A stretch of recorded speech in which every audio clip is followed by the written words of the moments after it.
स्वाभाविक आने वाले एपिसोड की अपडेट आपके लिए आई हूँ, जिसकी शुरुआत अर्णव और खुशी के कमरे में प्रवेश करने से होती है। जहाँ अर्णव खुशी पर बहुत गुस्सा होता है। वह खुशी से कहता है कि शादी के बाद उसका पहला जन्मदिन होने के बाद से वह उसे कम से कम एक बार विश कर सकती थी, जिस पर खुशी कहती है कि वह उसके जन्मदिन के लिए बहुत कुछ करना चाहती थी।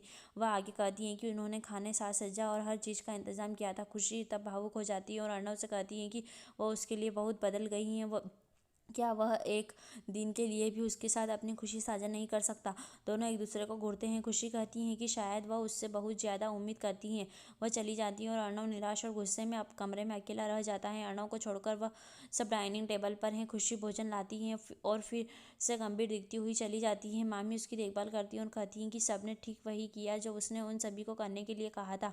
फिर फटी साड़ी इतनी परेशान क्यों है। अंजलि का कहना है कि खुशी जो कुछ भी करना चाहती थी उसका उल्टा असर हुआ। नानी का कहना है कि अभी भी समय है और वे अर्णव को विश कर सकते हैं।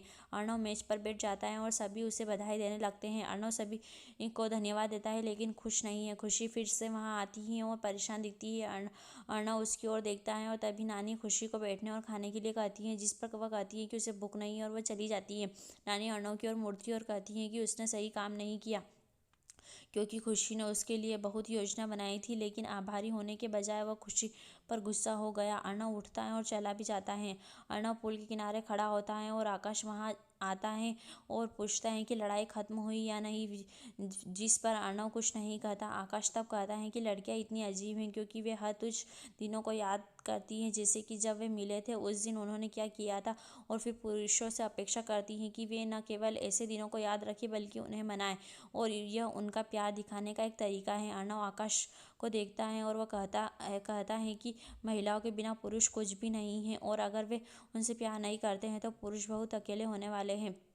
अर्णव हव करता है और कहता है कि ये महिला है। आकाश कहता है कि वह जानता है। दोनों एक दूसरे को देखकर मुस्कुराते हैं। आकाश दूर जाने वाला होता है कि अर्णव उसे रोकता है और मदद मांगता है, क्योंकि वह ऐसी स्थिति में अच्छा नहीं है। आकाश कहता है कि वह जानता है कि आकाश से बेहतर क्या करना है। वह दूर चला जाता है और एक बार फिर अर्णव विचारों में गहरे पुल के किनारे अकेला रह जाता है। किचन में किसी को जलेबी बनाने की कोशिश करते हुए दिखाया गया है, लेकिन वह उन्हें जला देता है। वह पेन बदलता है और यह कोई और नहीं बल्कि अर्णव है, जिसके पास जलेबी बनाने की कोशिश में चूल्हे के सामने खड़े होकर एप्रिन है। वह आटे का डिब्बा गिरा देता है और वह पूरी रसोई में फैल जाता है। वह फिर किताब में देखने लगता है और बाकी सभी को किचन के बाहर चौंकते हुए दिखाया जाता है। मामी का कहना है कि उन्होंने शादी के बाद जोड़े को एक ऐसे जैसे दिखने के बारे में सुना था, लेकिन वे वही खाना बना रहे हैं। अंजलि भी इस पर कमेंट करती है और वे सोचने लगते हैं कि अर्णव क्या करने की कोशिश कर रहा है। अचानक अर्णव ने बहुत तेजी से बैटर फेंका और तेल गर्म हो गया। वह चारों ओर उड़ गया। अंजलि कहती है कि उसे शायद मदद करनी चाहिए।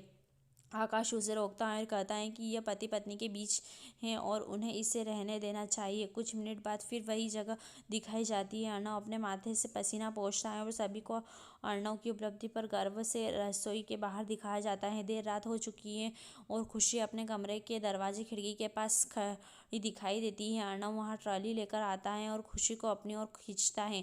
अर्णव उसे बताता है कि वह आज परेशान था, इसलिए उसने वही किया जो वो परेशान होने पर करती हैं। खुशी कहती है कि जब वह परेशान होती है तो वह जलेबी बनाती है और वह नहीं कर सकता।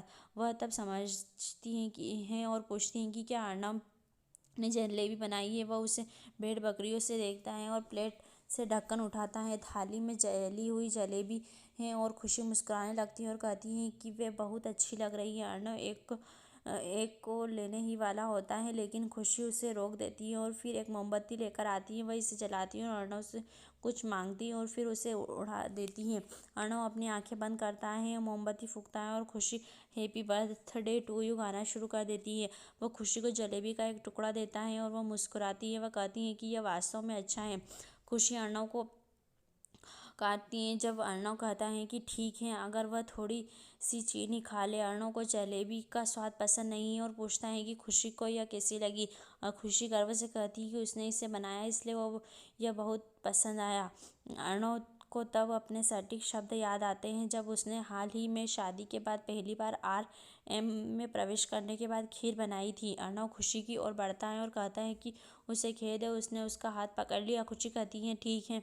अर्णव कहता है कि वह वादा करता है कि उसके अगले जन्मदिन पर वह जो चाहे कर सकती हैं। खुशी अपने जन्मदिन के बारे में पूछती है, जिस पर अर्णव कहता है कि वह कुछ करेगा और उसे भी शुभकामनाएं देगा। खुशी व्यापक रूप से मुस्कुराती है और अर्णव को गले लगाती है।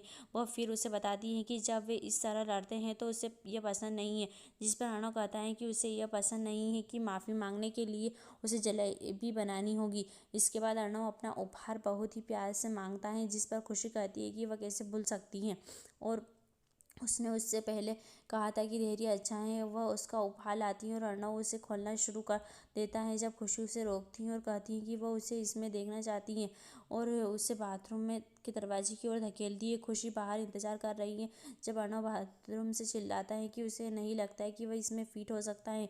खुशी उससे बाहर आने के लिए कहती है और वह उसकी मदद करेगी। अर्णव एक बहुत छोटा सूट पकड़े हुए बाहर चला गया। खुशी चौंक जाती है और खुद से बताती है कि यह कैसे संभव होगा क्योंकि उसने उसका नाप लिया था। अर्णव पूछता है कि उसने ऐसा कब किया। खुशी कल कहती है। अर्णव को तब याद आता है कि वह एक रात पहले उसके साथ रोमांटिक होने की कोशिश कर रही थी और वह कहता है कि वो चोरी चाहती और सलमान जैसे हथियार। फिर वह पूछता है कि वे सूट के साथ क्या करेंगे। खुशी कहती है कि वह दर्जी को वापस दे देगी। वह कहती है कि कपड़ा इतना महंगा था और उसने बाकी को वापस भी नहीं दिया।